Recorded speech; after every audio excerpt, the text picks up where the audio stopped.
We're back, baby. We're live. We're on air. Our whole audience can see you too right now. What does it look like? Okay, there. I wanted to get you guys on the screen so I could see what everyone else was saying, because when I see the little box at the bottom, it's just two halves of two half people. Faces. Yeah. Matt, you can click on their box down there and see the whole thing. Yeah, check us out, Matt. Yeah. Yeah. Get a dedicated view. All right. Hey, let me introduce us. Where are we? Oh, wait, how do you want to introduce us? I'm going to do my undersampled intro thing, but how do you guys usually do your intros? We usually have a little script that we write, and I go in and record later. So we'll probably do that again. We've never done a live on-air intro. Okay. Well, feel free to edit this out. Here we go. Hello, everyone. Welcome to Undersampled Radio, episode 44. Today, it's a very special episode. We're doing a dual podcast release. Remember we did that a while back? Remember that, Matt? Who was that with? I do. That was with Don't Panic, Gearcast, John Lehman. And we can already tell that Matt is going to be cutting in and out of this episode, so enjoy that. But today we have the SEG pros at podcasting. Their podcast, in case you haven't listened to it, is called Seismic Soundoff. Hey, guys. Hey. Hi. Thanks for having us on. Thanks for having us on. Oh, what's going? Oh, by the way, this is Isaac and Andrew over at SEG, and we are Matt and Graham over at Undersampled Radio for our various audiences. Very excited to talk to you guys today for many reasons, but one of the reasons is that you guys know how to podcast. Yeah. Matt and I. Are taking notes. Yeah, so on the subject of flaky podcast moments, if my booth frees up in the next, my screen will go black, and I suppose I could crawl out on all fours, but I think I'll just turn my screen black and I'll reappear in my booth, probably sounding a lot better. Excellent. Is this a common reality for you, Matt, on these podcasts? You going black and crawling on all fours and reappearing? I've only had to do it a couple of times before. To like, if my recording device is running out of batteries or something, I've had to creep out. But usually, away with it if Graham hadn't drawn attention to it when I did. Most unfortunately, he turns off the video. I want you to army crawl with the video recorder in your hand. Make it really exciting. So Matt's got a couple bullet points of news that could be of use to both audiences. So let it rip.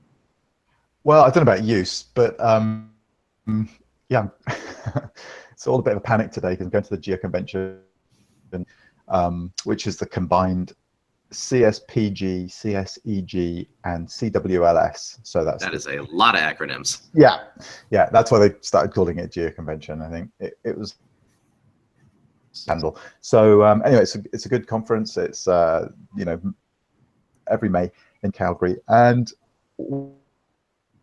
what sort of right before it, there's a CSPG training week, and we're doing our Python course. So that's on Thursday. Then we were going to be doing our communications course with Graham, but that's been cancelled, unfortunately. So we're going to be on Friday. And then I've got 2 talks in the conference next week, but that's it. No other commitments. So we'll be seeing a few talks and doing some blogging and all that stuff. So that's what I'm up to next week. I was going to mention that there's, as you know, we're sold out of the Paris hackathon. No more seats left for that, and I've got a waiting list, several people long, so there's probably not even, I've even sold out of the waiting list spots. But there is still space at the boot camp, which is on the 9th of June, if anyone's coming to EAGE a bit early and wants to learn some Python and machine learning stuff on Friday the 9th of June. Machine learning stuff too? I didn't know that was part of the boot camp.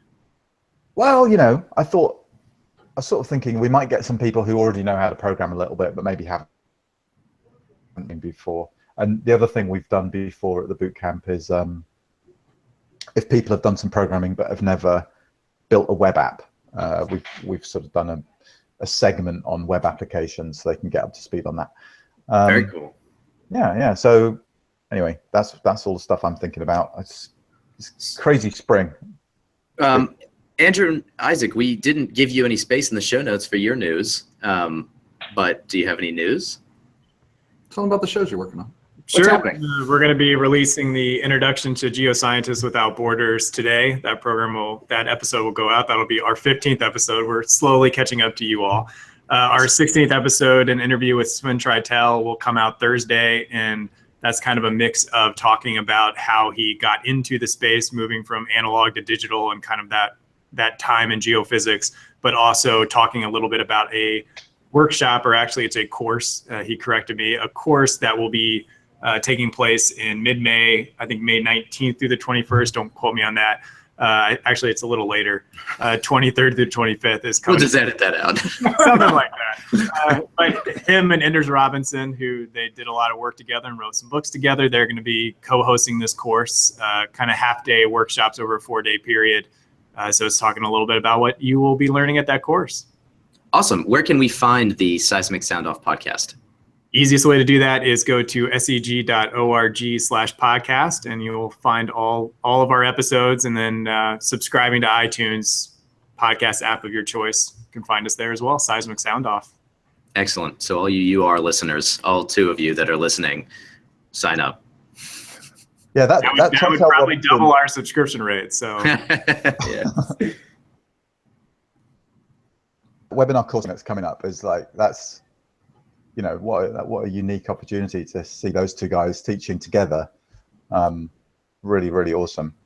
I really love their book. What's it called? Something like ABC's something seismic, like digital seismic deconvolution, blah blah blah. It's kind of a weird title, but it's a really great book. It's one of my favorite geophysics book that bears like reading and rereading, because it's just got so many nice little nuggets in it, and totally accessible. Like, you know, for how technical it is, it's a completely readable book. It's quite unique, I think. I put that up there with like Chris Liner's awesome 3D seismology. My 2 favorite ones, probably. they have a great way of writing and breaking down the information. That is true. And Sven just talking has a great way of doing that as well. So it would be a valuable workshop to explore. They call it Geophysical Signal Analysis 101. Okay. But I'm sure it gets technical. I think just the way that they communicate and can teach makes it feel like it's so basic, even if, as you said, you're covering really technical information, you can somehow digest it pretty easily. Yeah. So anyway, it's going to be good. Is this the new Geo-SciComm mode? Is this the most useful format to people in person, face-to-face instruction? I think it just depends. I mean, you know, for me, I'm going to a conference later this year. It's not about geophysics or geoscience. It's just about leadership training, and I'm going to Canada, be up in your neck of the woods, Matt. But I don't think that I can replace that networking opportunity that's there to meet people and connect. But SEG and other societies have an opportunity to fill this space, like with Sven and Ender's course. As we will talk about probably later in the show, one of the first things to get cut in downtimes is training and travel. So SEG is looking to occupy that space a little more than we have in the past. And so we're excited about this workshop with Sven and Enders and partnering with GSH to do that. Yeah, cool. I mean, we've had a lot of questions about, you know, we putting our Python course online. A friend of mine in France, I'll try and look up the link, because he's either the founder of or been instrumental in setting up an online training environment for geoscience that I can't remember the name of right now. Greg Samways, he's called. But you know, and he's been saying, hey, do you guys want to put a course on my platform? and I kind of like the idea of it, but I'm afraid of the amount of work involved, and for such a sort of unsure, essentially at the end of it, like is are people ready to training in enough quantity that it actually pays? Like I understand if you're lynda.com and you can make a video about Photoshop and 100,000 people are going to watch that video, but if you're the SEG or Agile or someone offering highly specialized niche technical training, are the sort of what's the audience, right? It's like 500, maybe 5,000 people, absolute tops over the lifetime of the video. Are you guys collecting data? Do you feel like SEG has an idea of how that's gonna? Is the price point for the Enders Robinson Sven Treitel thing is like $400 or something? Like, is that the price point? Those decisions are made by our counterparts here at SEG, so I'll do my best to talk about it. I think that those decisions are made now, today. So while a course with Sven and Enders may not have worked 2 or 3 years ago, or for that matter, may not work 4 or 5 years ago, or 4 or 5 years into the future, I think it'll work today for those reasons that I talked about. I think that they've, Sven and Enders are, like you said, they're pioneers in the science. They have this energy about them. When we have this opportunity to talk to Sven every other week. We're working on a project with him right now, and I just walk out of that interaction with a skip. I'm excited for that opportunity, and I think others will be too.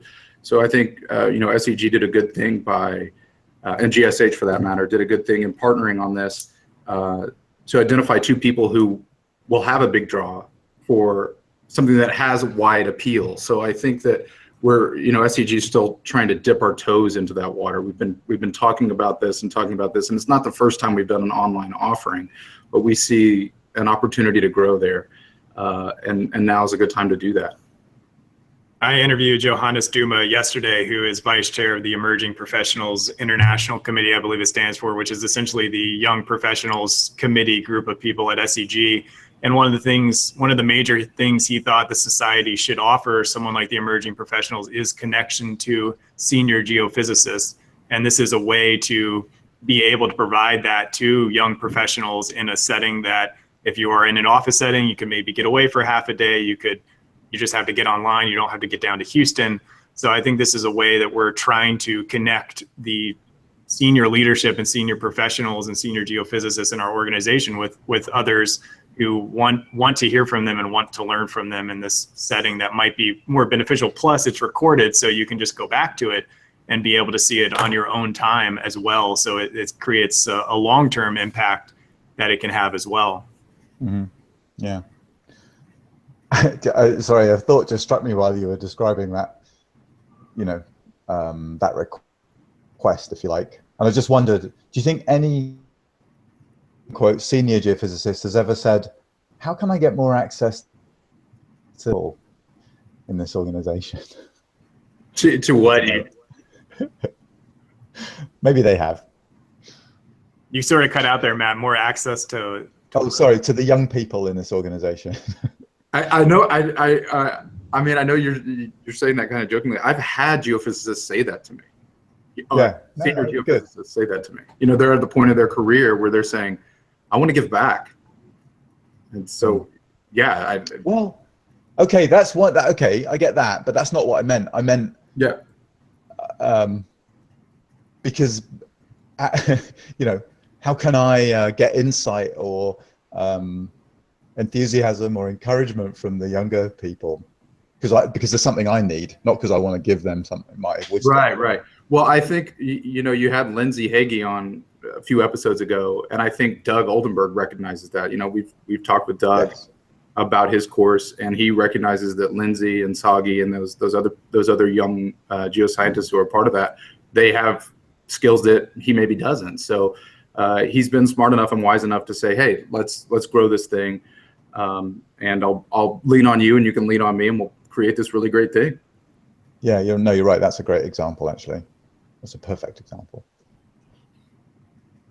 I wish that more. I would agree with you. I wish that more people in all fields would see that opportunity to connect. Yeah. So Matt, how is your connection with the new geophysicists of the world going? I mean, you guys offer courses, but you have a lot of material that is sort of pervasive online. I mean, you have a blog, you have videos, you blah, blah, blah, blah, blah, all these things. Do you think that interaction is helping the young geophysicists of the world? Well, I mean, I hope so. But you know, it's. Do you get feedback?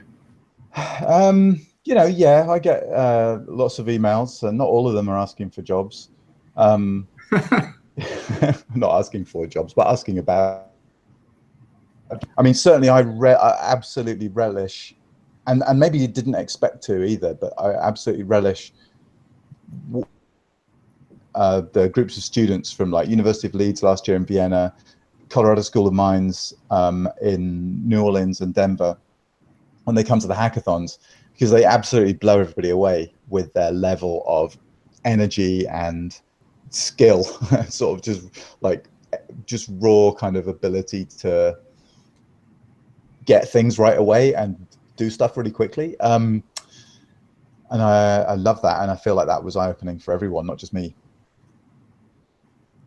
I'd love to get more young people involved, even in things like the blog. You know, we thought maybe we'd have a lot more guest posts at the beginning, but it's just not something I've paid a lot of attention to, figuring out how to manage that. The wiki as well was a really difficult experiment because of the trouble with spam, basically, means that you here it's very difficult to. Yeah, so it's an open problem, I think. But I think SEG is definitely, with things like the Challenge Bowl, the stuff you guys are doing, you two are doing around the wiki, you know, especially, but also talk awards and student awards that SEG does. I mean, all that stuff helps bring that stuff to the surface. And like, there's a special award, I can't remember the name of it, Clarence Karcher, is it? You know, I think all that stuff is really important and resonates through the whole community. Yeah, I'm gonna wait for the next big long speech that someone else gives, because my room next door is freed up, as you might see my wife over my shoulder just now, and I'm gonna creep in there, but very subtly, so that you won't know I'm doing it. And if I don't realize. Awesome. Well, we hope that Matt plugs into wired internet when he gets there, so he stops cutting it. But it's all good. No, guys, I would say that on a different level, SEG provides these opportunities for young professionals, not only to learn from senior geophysicist types, but also learn in an environment which small companies are not capable of providing. Right. So like doing workshops and doing courses in person is such an amazing opportunity for everybody, young professional or not. I worry a bit that it's the in-person stuff is too fleeting. And so you guys are doing webinars. This data is archived. How does the SEG attempt to extend the life cycle of some of that invaluable information that you guys are recording? I think one of the things that we've been working on lately is making it easier to find. So we have Jeff Johnson, who's a geophysicist that we're working with, who developed the competency management system at SEG, which is a benefit to members. One of the ways that is broken up is into 12 different types of categories that range from geophysical skills, but can be kind of more broad, like computer skills, let's say. I mean, Matt's talked about Python, and that's something that comes up frequently in the show. So there's a way that you can sort of assess where you are at as a geophysicist, and then get pointed to the resources that SEG has and some other organizations have to figure out how you can improve those skills. So I think in that sense, it helps elongate that material. You know, in my feeling, it's mainly just figuring out what is available and what is out there. You know, I'm amazed at how many people don't know about lynda.com. And for a lot of people, like it's this way in Tulsa, we can get it for free through our library. There's all these amazing resources to learn things. You just have to be aware of it. So I think kind of going back full circle to what we're talking about, Isaac and a few other people in IT and web content have been working at creating smaller, around 12 to 14, 16 categories of geophysical content that we can put our information in. So if you are going to our website, you can specifically look for something you are looking for if you're trying to improve XYZ on your topics, and then list out what we have available. So it's making it a little easier to navigate. It's making it a little bit easier to find. So I think those are kinds of the things that we're doing. I mean, we're trying to recruit different content where we feel like we need to add to it to our library, but we have a pretty extensive list of workshops and courses and different things now. So I think we're trying to make it easier to access, make people aware. Isaac was telling me the other day, he thinks a lot of people still don't know about the SEG wiki. So, I think, what we're talking about here is communicating geoscience. I think we're trying to figure out the best way to let people know the resources that SEG has. And I think we have a long way to go in that. But I think even just getting to that point where the majority of our members know what we have would be a huge boost to getting more people looking at our courses, looking at the wiki, and engaging with the society as a whole. So you can find the wiki at wiki.seg.org, is that right? That is correct. And you should do it. If you've never done it, it is awesome. There's a ton of resources up there.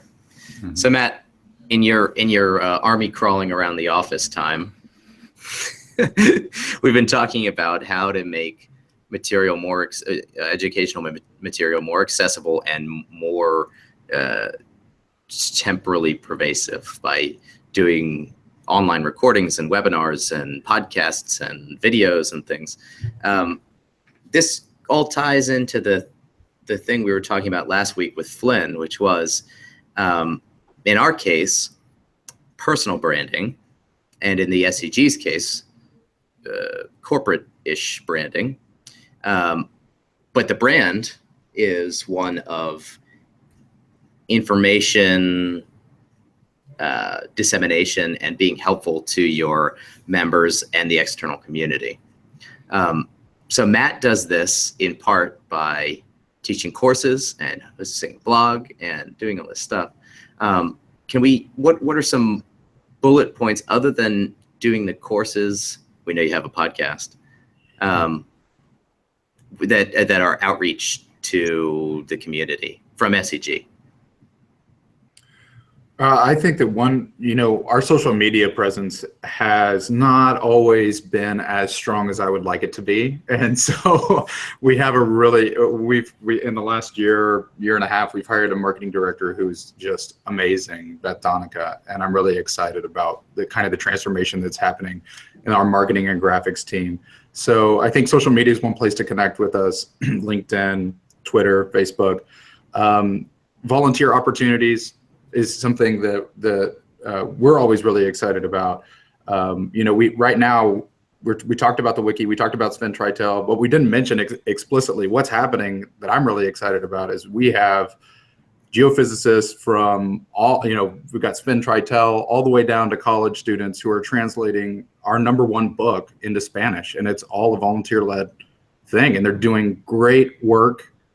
The quality is top notch, and they're doing it faster than any of us could have ever conceived for free. So they're really extending our resources on the wiki. Any Spanish speaking geophysicist had to learn English before they could completely learn geophysics. So, that resonates with them. That's a powerful thing. So I think for us to connect our volunteers in the community to one another for projects that make an impact is really important. And Andrew talked about this podcast we're working on, Geoscientists Without Borders. There's an opportunity for people to participate in that program, connect with that program, give to that program. And then we have all of our journals and books that people can read and publish in as well. What did I miss, Andrew? Surely many things. That's a good list. Okay. Very cool. So I actually forgot to ask you this question 10 minutes ago. You mentioned Python comes up a lot on the show. How's that? Well, I think in terms of,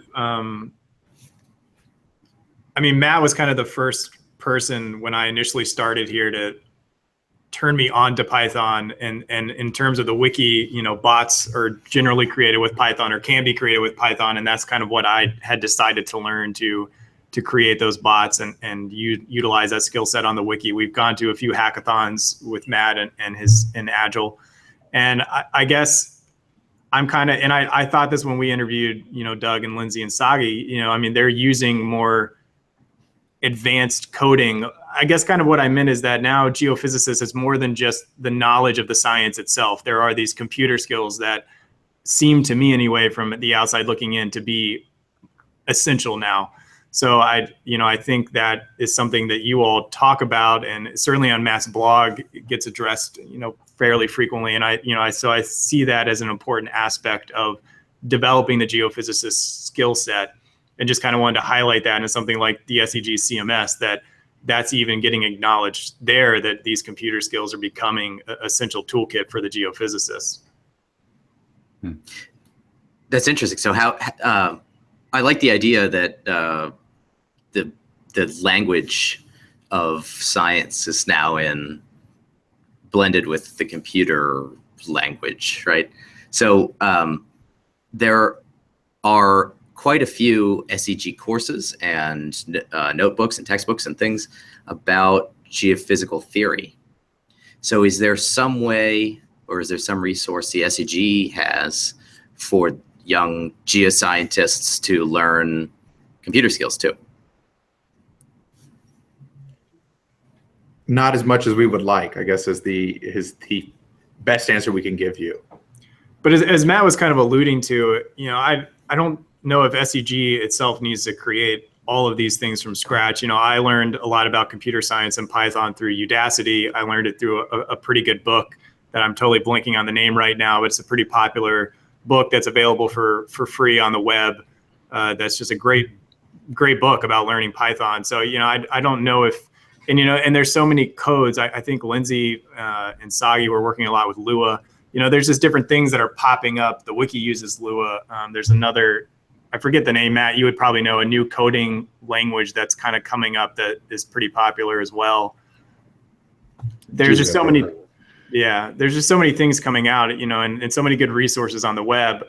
I think some of the stuff on the CMS, on SEG, we do point to other organizations as well. We're not creating everything. We are the applied geophysicist organization. So I think we want to focus on creating content around the science of applied geophysics, but acknowledging that there are other important toolkits for the geophysicist as well to succeed in his or her career. Nice. Yeah. Keep a specialized focus on geophysics. Matt, where do you point people to go learn computer stuffs? It's tricky actually, because somewhat ironically, because there's so many resources for learning to code. It's sort of hard to figure out which one, right, where you should actually go. But maybe it doesn't matter. I've never seen a sort of thorough survey of all these different outlets. Like Andrew, I had a really positive experience with Udacity, probably 5 or 6 years ago now. The Computer Science 101 is fantastic. It's taught by David Evans. It's absolute back to basics. It's Python all the way through. But you're building I don't think you actually deploy a web application, but you're building a blog, as part. You may even have a wiki in there, I think, as one of the assignments. You're building these sorts of web applications in the course, so they're real. You're building real code kind of thing. The CS253 is also really fantastic from Udacity. That's taught by Steve Huffman, who wrote Reddit. What's fascinating about that one is it's intertwined, like the computer science is intertwined. Well, I shouldn't say computer science. It's really software engineering. It's much more kind of practical applied stuff than the 101. But intertwined in there is all his experiences with starting up Reddit. Like they had some catastrophic security breaches and stuff like that. So you get to hear these kind of war stories, which is fun and interesting. And that is all deploying actual live web apps. So that I've said before on the blog that it's not too much of a stretch to say that those two courses changed my life. I mean, they changed my professional life, and they changed my outlook on science and how I could contribute to it. So, I mean, they had a profound effect on me. Books, I've never got on that well with books in coding, partly because they just go stale so quickly. There's a couple of standouts. Like I think I've said before, if I was going to buy one, I'd get the something like computational physics or something. It's one of the O'Reilly books. It's by oh god, I can't remember. Huff and Scopatz and Huff. Scopatz. Anyway, it's really good because it's totally general. So it's got not just Python, it's got Bash and scripting and blah blah blah. But yeah, I think SCG is right. You guys are right to sort of say no, we don't need to be like the place for a person to go learn to code. That's not really what SCG is about. But SCG would be kind of failing its membership if it didn't do something, So you guys are publishing the tutorials, which are pretty code heavy. There's all this, I think you could do more potentially around open code and emphasizing reproducibility personally. But just, helping point people in the right direction is one of those things where I feel like there's sort of no one answer, right? Some people need to read stuff, some people need to do stuff, some people need a course, other people just need a nudge now and again. You got to do a bit of everything. It's the frustration for the modern content producer, I think. It's like there are so many ways to be helpful and useful, like we talked about before. I don't know if it's best to pick one and go at it or pick lots. I tend to pick lots. I think SCG, as a sort of organization that it is, probably can't choose either. It probably has to offer a bit of everything to these different audience segments or whatever you want to call them. It's tough, right? I mean, you don't want to be too thinly spread, but I mean, how does SCG decide what to focus on? Because at the end of the day, you've got a limited budget. Well, I think you're right. Absolutely. We're constrained. When you talk about a downturn, that not only constrains the industry, but it constrains the societies that serve the industry as well. Right. But I think that one thing that we serve you, so we serve our members. So if there's something that we're deficient in or that needs growth, let us hear it. Join the TLE editorial board. Get on with your colleagues on geophysics and let your voice be heard. Contact our peers on staff and let us know that let us know what we're doing well. Let us know what we could improve. And I think that I speak for myself and others that we listen to that stuff and we take it seriously. I mean, one of the reasons that the podcast I think has a successful future at the SEG is because I think it's connecting in ways with our members and with geophysicists that some of the other things that we have don't quite connect. You all do a lot of field work where you don't have access to internet or consistent internet. You do a lot of lab work. Some of the initial feedback we received from people with the podcast was they loved being able to download the podcast and then just put their headphones on and listen while they were doing other things. So it's a way that they can connect to the society and learn about geophysics in a way that works within their already professional workflow. And as a student, if you're doing a bunch of reading or just doing a bunch of work, you can pop in a podcast and listen. So I think it's a way that you can learn about the society in a different way that meets the realities of your job and the realities of your day-to-day. So I think that's other ways that we're trying to figure out through SEG how we can connect to people. The wiki is kind of another one of those things where it allows people, if you remember a chapter in Ozio Maz's seismic data analysis where he talked about a specific thing you want to learn, well, maybe you don't want to pull out the 2-volume from the bookshelf, but you could go to wiki.scg.org even on your phone and just type it in the search bar and then you'll get the chapter right there in the wiki. So it's kind of another way that we are connecting the knowledge and the tools that we already have in ways that the current geophysicist is using to access them. Yeah, I imagine a huge amount of your traffic is probably mobile. I bet it's more than half. I don't know that it's cracked half, but Okay. Yeah. And we've given them a lot of love on this episode. And as we said, you interviewed Lindsay, we've interviewed Doug, Lindsay, and Sagi.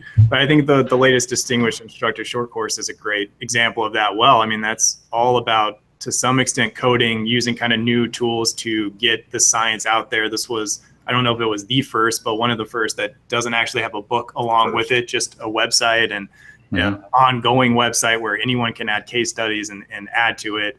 They added a lab on the second day, which hasn't been done before. So, I mean, SEG is trying to figure out ways to connect with the realities of the modern geophysicists. Yeah. Yeah, I think it's really interesting how they've sort of implemented that. And I know they're big fans of sort of, multiple interactive examples that you can kind of tweak. And the interaction is so important. These little simple models are so important for sort of honing your intuition, right, about geophysics. And like, oh, if this changes, then that happens.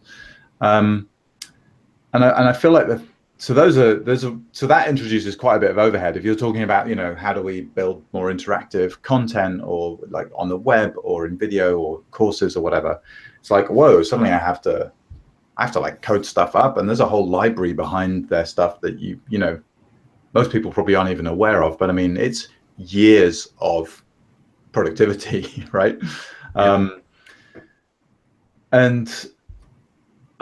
So I feel like the internet, when it's faced with, if you look at an ambitious project like Wikipedia, when it's faced with, oh my God, this is so much work, this is going to take forever, it just goes, well, hang on a minute, there's, well, maybe not 6 or 7 billion people, but we've got hundreds of thousands of people that want to see this happen. How about we just let them do it?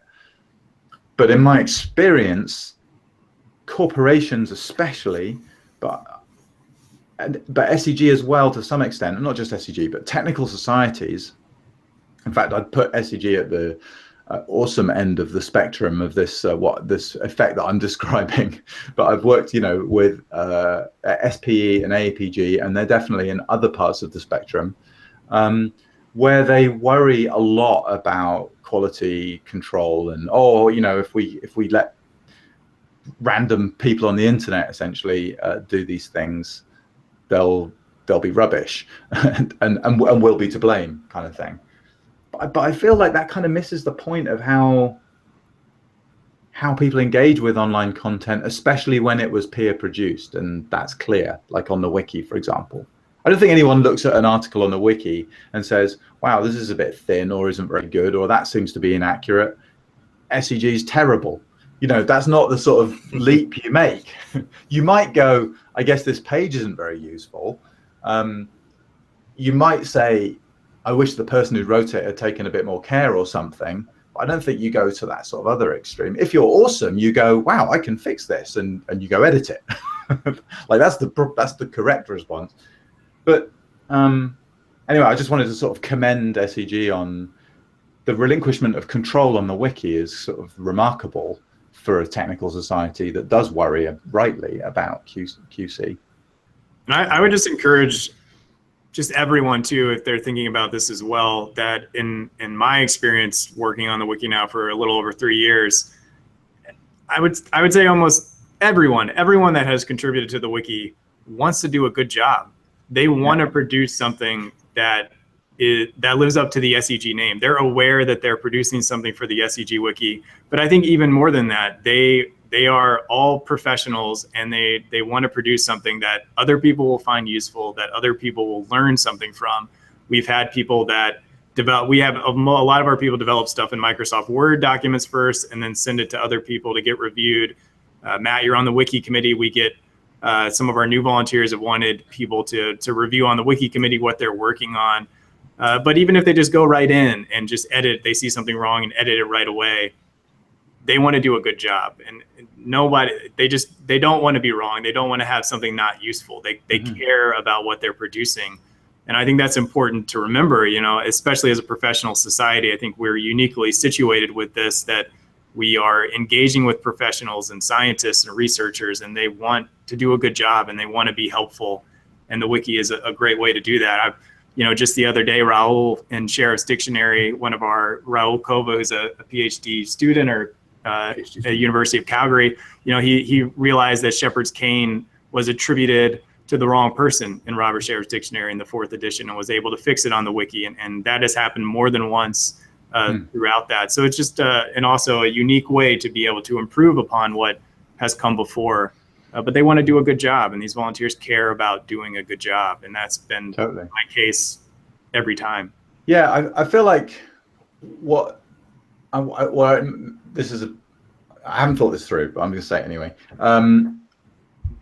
I think sometimes there's a perception that inviting contributions from a broader array of people than we normally do, right? And this goes for anything like, let's say when you're setting up a panel discussion, say, that's one of the occasions where there's always, or very often, criticism that, here's, 5 old white guys and it's the same people over and over again and so on. I think there's a tendency for lots of things to operate like that. Committees, any appeal for content and contributions, there's a tendency to go that way. And the point is that lowering the barriers to entry and making it easier for people to contribute and get involved is not the same thing as lowering the bar. Right? It's not the same thing as sort of relinquishing control of quality and hope of anything good kind of thing, because all sorts of other effects that are highly nonlinear and unintuitive and not expected kick in, like the raising of aspirations from the contributors, and the more eyeballs, the all bugs are shallow with many eyeballs kind of effect, where you find mistakes even in stuff like Sheriff, and like SPE is not going to tell me JPT content is awesome, there's no mistakes in there. I mean, of course there are, and of course there's chaff in there. There's all sorts of marketing rubbish and stuff that's totally unfounded and unreproducible, right? So I feel like as a technical discipline where there's a tendency to sort of want to say, no, it has to be right and good and true, and awesome people have to have stamped it, we freak out a little bit, I think, when we talk about getting a broader set of contributions. It's awesome. I mean, the wisdom of the crowd, is always the most powerful thing, right? So how do we? The wiki, SEG Wiki is awesome, as Matt says. I mean, it's a great way that this is happening right now. Are there any other?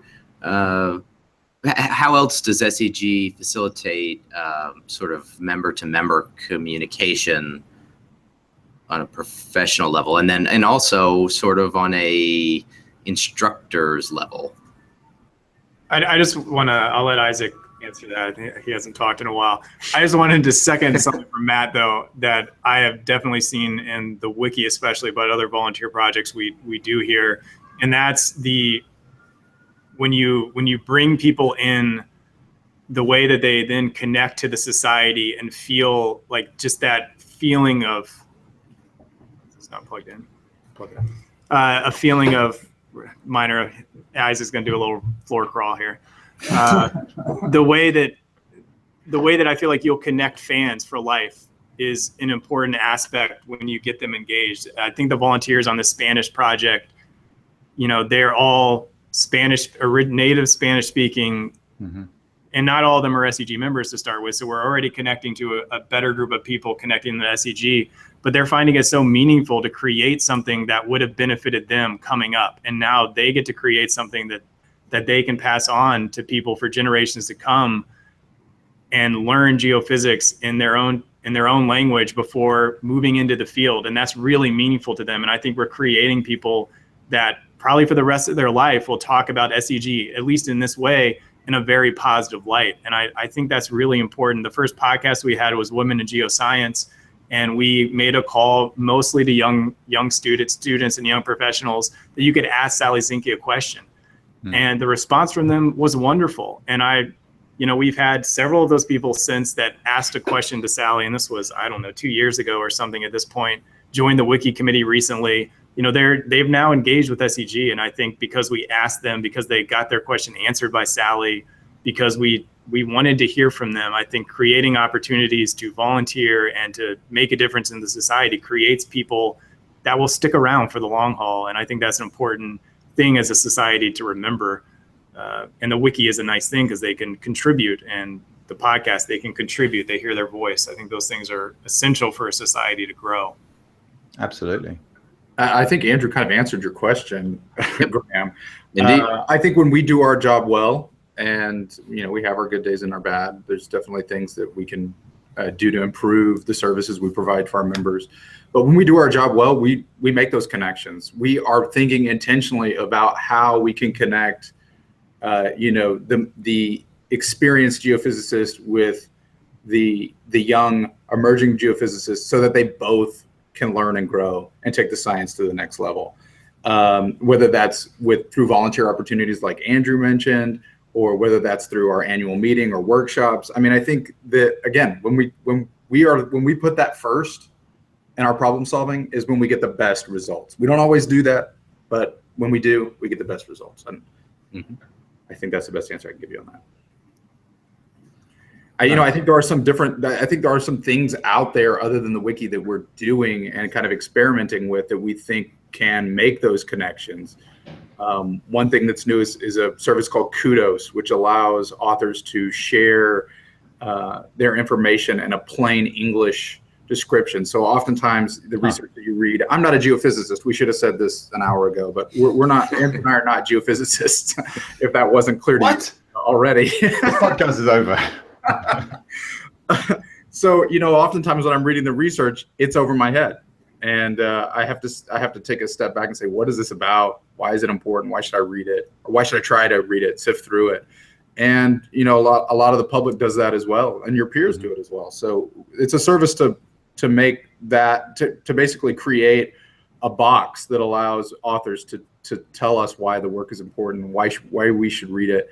And then it allows them to easily share that on social media. You can do that now.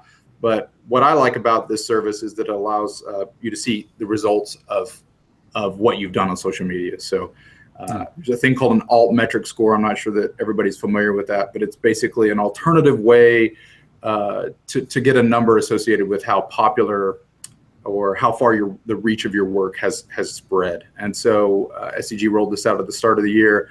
I've written an article about it for State of the Net, which is something I write ongoing in the Leading Edge magazine. My colleagues wrote something about it for Interpretation. It just was published last week. So we're always trying to find these new kind of emerging technologies that we can grab onto that helps our members. And, Matt, you wrote me probably 2 months ago and asked me about Publons. And I said, well, I've heard of Publons, but are we doing Publons? I went back to our team and they said, yeah, we rolled out Publons. It goes back to what Andrew was saying. We just didn't do a very good job of communicating that we were using Publons. So we went back to the drawing board and said, hey, we need to use our outlets that we have to kind of spread this word better than we've done. Do you want to just mention what Publons is? Because it's pretty interesting. Yeah, it's a system to allow people to claim their peer review and to kind of sign off on the peer review that other people have done. I don't know if that's too simple a definition, Matt, but that's my understanding of what Publons is. Yeah, sort of a way to, from a reviewer's point of view, to put your review on the web out there, and for a bit more sort of transparency. Yeah, I think it'd be really interesting actually to see a sort of open publishing. Open's not really the word I mean. Like the evolution of scientific publishing, from SEG's perspective, it would be fun to have a workshop or something like that at the annual meeting, or online or something, because you guys are in kind of a cool position because you guys are sort of all about the online and digital side of things. But what's cool about you two is, or one of the things that's cool about you two is that you do try to bring some of that into kind of meet space at the annual meeting as well, with like the wikithon and so on, which I think you're carrying on right this year. Yeah, which is cool, because you know it didn't exactly get off to an auspicious start, and weaker souls might have sort of said, "Oh, screw this," you know. But I love that you're committed to it, and which I think is absolutely what it takes. I mean, when I look at the hackathon, you know, this is the 7th one we've done, and it's the first one where I haven't been begging, you know, and that's just how it goes. I think it just takes. Things take time. Good things take time. So yeah, but what was I going to ask about? Oh, so I think that would be a fun conversation to have, just about, you know, get all the reviewers to come along and the editors and associate editors and chat about what are these tools, and invite people to, you know, what does it mean to publish a reproducible paper and put your code out there? What does it mean to put your stuff on Publons? What is an ORCID, and why should I have an ORCID attached to my name? Who cares? And that kind of thing. But I was also going to ask about Dora. You guys know anything about Dora? I don't know anything about Dora. The Explorer? No, it's the San Francisco Declaration on Research Assessment. Everybody's all excited about at the moment. So some big institutions, most notably on my radar recently, just because of the kind of people I hang out with on Twitter, were Imperial College London, you know, one of the sort of world's top research institutions, and Nature, of all publications, signing up to this document that essentially tries to, well, promote altmetrics, and simultaneously and sort of consequently demote impact factor in particular as a measure of, you know, quote unquote success. And anyway, I just wondered if SEG had, if there were directions there, or what was on the horizon for you guys when it comes to that world. And you, altmetrics was the trigger, so you guys only have to blame. How about I follow up with you on that afterward? I think we may be working on something related to Dora, but I just don't know off the top of my head. Oh, okay, maybe not Dora specifically, but you know, do you think,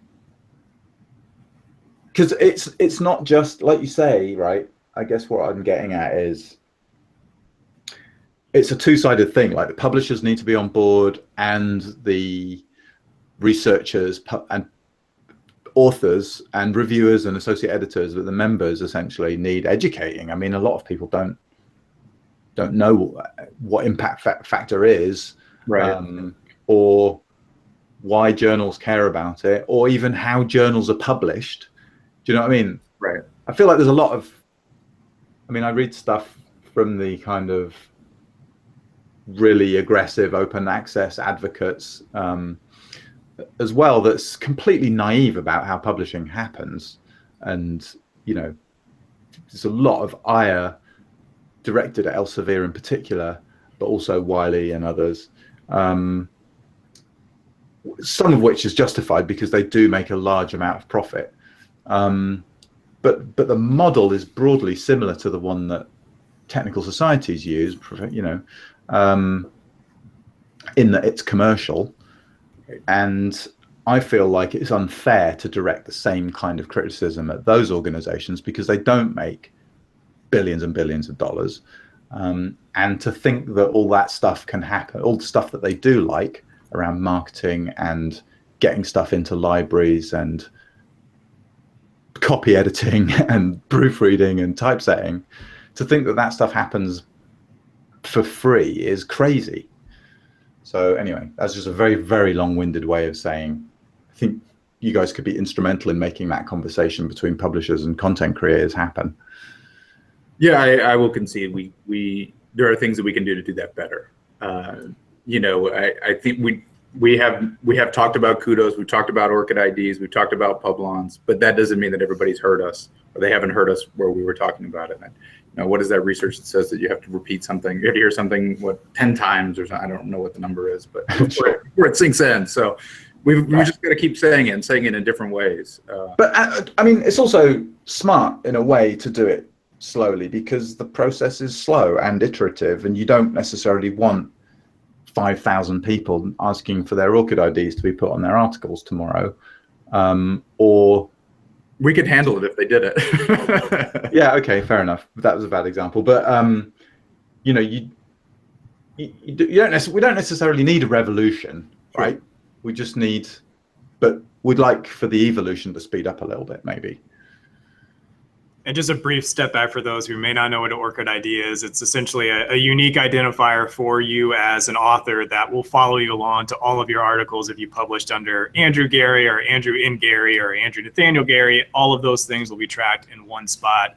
And if someone else has your same name, then you can make sure to differentiate between who those two individuals are, and make sure you get all your papers in one spot. More of a problem for Matt than Graham, but yeah.